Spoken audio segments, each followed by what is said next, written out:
Berjumpa kembali Bapak Ibu, saudari-saudara umat beriman terkasih dalam Tuhan. Salam sehat, berlimpah berkat. Kita berjumpa kembali pada Jumat pertama tahun 2024, 5 Januari 2024. Saya mengajak kita sekalian saudari-saudara merenungkan hari ini kutipan Injil Yohanes bab 1 ayat 43 sampai 51. Kita mendengarkan sabda Tuhan. Dalam nama Bapa dan Putra dan Roh Kudus. Amin. Sekali peristiwa, Yesus memutuskan untuk pergi ke Galilea. Dia bertemu dengan Filipus dan berkata kepadanya, "Ikutlah aku." Filipus itu berasal dari Betsaida, kota Andreas dan Petrus. Lalu Filipus bertemu dengan Natanael dan berkata kepadanya, "Kami telah menemukan Dia yang disebut oleh Musa dalam kitab Taurat dan oleh para nabi, yaitu Yesus, anak Yusuf dari Nazaret." Kata Natanael kepadanya, "Mungkinkah sesuatu yang baik datang dari Nazaret?" Kata Filipus kepadanya, "Mari dan lihatlah." Melihat Natanael datang kepadanya, Yesus berkata tentang dia, "Lihat, inilah seorang Israel yang sejati. Tak ada kepalsuan di dalamnya." Kata Natanael kepada Yesus, "Bagaimana engkau mengenal aku?" Jawab Yesus kepadanya, "Sebelum Filipus memanggil engkau, aku telah melihat engkau di bawah pohon ara." Kata Natanael kepadanya, "Rabi, engkau anak Allah, engkau raja orang Israel." Yesus menjawab katanya, "Karena aku berkata kepadamu, aku melihat engkau di bawah pohon ara, maka engkau percaya. Engkau akan melihat hal-hal yang lebih besar daripada itu." Lalu kata Yesus kepadanya, "Aku berkata kepadamu, sesungguhnya engkau akan melihat langit terbuka dan malaikat-malaikat Allah turun naik kepada Anak Manusia." Demikianlah sabda Tuhan. Bapak Ibu saudari-saudara, umat beriman terkasih dalam Tuhan kita Yesus Kristus. Suatu ketika, seorang muda yang bukan Katolik berjumpa dengan saya di pastoran dan menyatakan niatnya untuk menjadi Katolik. Dia minta segera dibaptis. Lalu saya menjelaskan kepadanya bahwa untuk menjadi Katolik itu tidak bisa instan. Ketika kamu ingin menjadi Katolik, pergilah berjumpa dengan pastor paroki terdekatmu, kemudian konsultasilah di sana. Dan kamu akan kemudian diarahkan untuk mendaftar sebagai seorang katekumen, artinya seorang calon baptis. Lalu dia bertanya, berapa lama saya akan belajar untuk bisa dibaptis? Saya katakan kurang lebih 1 tahun. Kelihatan bahwa dia berpikir seakan-akan tidak percaya bahwa belajarnya selama itu. Dan saya katakan kepadanya, jangan memikirkan atau mempertimbangkan 1 tahunnya. 1 tahun itu adalah kesempatan kamu mempelajari iman Katolik. Kesempatan kamu kemudian berbaur dengan orang-orang Katolik. Siapa tahu justru dalam perjalanan kamu akan berubah pikiran dan tidak mau menjadi Katolik lagi. Tapi kalau kemudian ketika kamu katakan saya mau Katolik dan saya langsung membaptis, tapi kamu kemudian menjadi kecewa di tengah jalan, maka itu menjadi tidak berguna untukmu. Lalu kemudian dia mengikuti saran, berjumpa dengan ketua katekis dan mendaftarkan diri untuk ikut pelajaran. Belajar iman Katolik, belajar gereja Katolik. Dan saya berpesan kepada dia supaya selama 1 tahun ini jangan cuma mengandalkan belajar tentang iman Katolik dari ruang katekumen. Bergabunglah dengan orang-orang Katolik yang terdekat di lingkungan kamu berada, di tempat kerja kamu berada. Dengan demikian, kamu akan semakin mengenal cara hidup orang Katolik, tradisi-tradisi Katolik, kebiasaan-kebiasaan orang Katolik yang mungkin akan sangat membantu kamu untuk makin teguh dalam keputusan untuk dibaptis menjadi Katolik. Dan setahun kemudian dia menerima baptisan sebagai orang Katolik. Dia sungguh kelihatan berbahagia bahwa selama setahun dia berusaha mempelajari iman Katolik.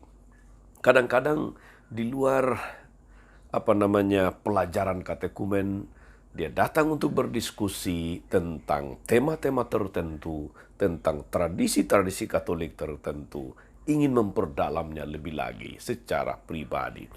Itu adalah satu cara untuk menjadi orang Katolik. Mempelajari iman Katolik, kemudian berdiskusi, sharing dengan banyak orang yang sudah Katolik, dengan pastor dan sebagainya, sehingga semakin yakin pada keputusan untuk menjadi Katolik. Dan jangan lupakan, senantiasa ikut bergabung dalam komunitas Katolik setempat, entah itu di basis atau di lingkungan, untuk mengikuti, membiasakan diri dengan tradisi-tradisi Katolik. Saudari-saudara umat beriman terkasih dalam Tuhan, itu adalah sebuah contoh sharing tentang bagaimana seseorang ingin menjadi Katolik. Kita bisa mengenal dan mengikuti Yesus, kita menjadi Katolik, menjadi Kristiani. Seperti sekarang ini kan ada banyak orang yang telah berjasa memperkenalkan iman Katolik kepada kita, memperkenalkan Kristus kepada kita.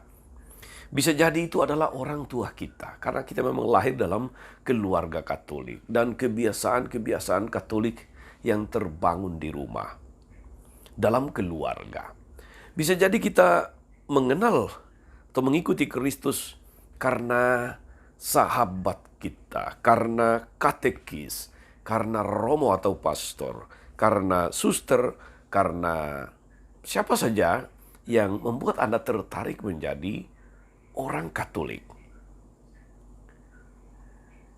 Mereka itu, saudara-saudari, adalah orang-orang yang berjasa, yang barangkali kita tidak mungkin menyangkal, tidak mustahil dikirimkan Tuhan untuk berjumpa dengan kita dan membawa kita kepadanya.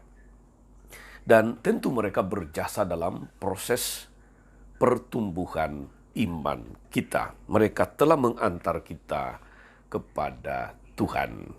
Saudari-saudaraku umat beriman terkasih, peran seperti ini dapat kita temukan dalam kisah pengalaman murid-murid yang pertama dalam Injil Yohanes, murid-murid Yesus yang pertama. Kedua murid yang mengikuti Yesus itu awalnya adalah murid dari Yohanes Pembaptis. Setelah mendengar kesaksian Yohanes, mereka lalu meninggalkan dia dan berpindah guru, mengikuti Yesus. Memang Yohanes mengarahkan mereka untuk mengikuti Yesus.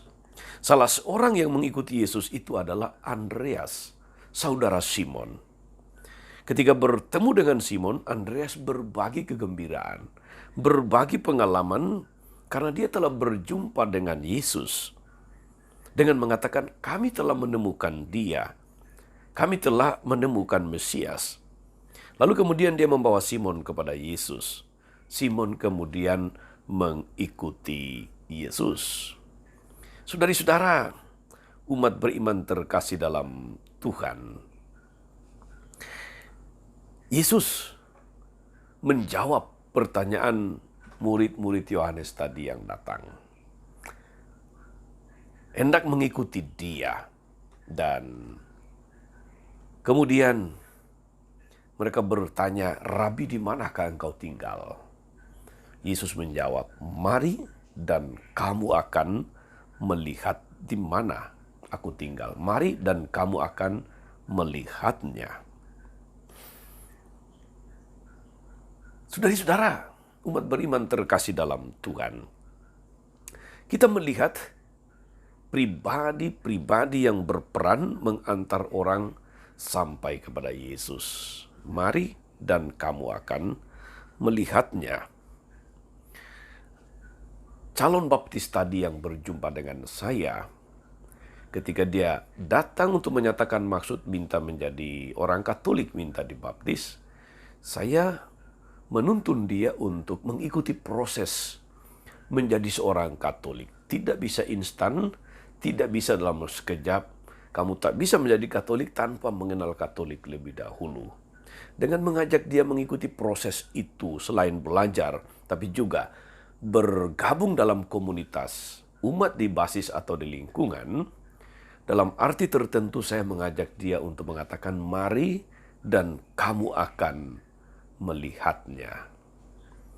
Saudara-saudara umat beriman terkasih dalam Tuhan, kedua murid mengenal dan mengikuti Yesus karena peran Yohanes Pembaptis. Simon Petrus mengikuti Yesus karena peran Andreas. Kita pun dipanggil saudari-saudaraku untuk mengantar sesama kepada Kristus dan membawa Kristus kepada sesama. Ini salah satu panggilan kita yang sangat menentukan. Memperkenalkan Kristus kepada sesama dan mengantar sesama kita kepada Kristus. Mari dan kamu akan melihatnya. Saudari-saudaraku umat beriman terkasih dalam Tuhan, semoga sebagai pengikut Kristus kita menjadi tempat, entah secara pribadi ataupun sebagai keluarga, tempat di mana orang kemudian menemukan Kristus. Karena hidup kita sungguh Kristiani, hidup kita sungguh Katolik sejati. Semoga semakin banyak orang melihat hidup kita, tertarik dan memuji serta memuliakan Tuhan. Selamat bersaksi, selamat mengajak semakin banyak orang untuk menjadi pengikut Kristus. Tuhan Yesus memberkati kita semua. Amin. Tuhan Yesus Kristus, kami bersyukur karena Engkau senantiasa memanggil kami untuk datang padamu, tinggal bersamamu, dan menikmati hidup bersamamu.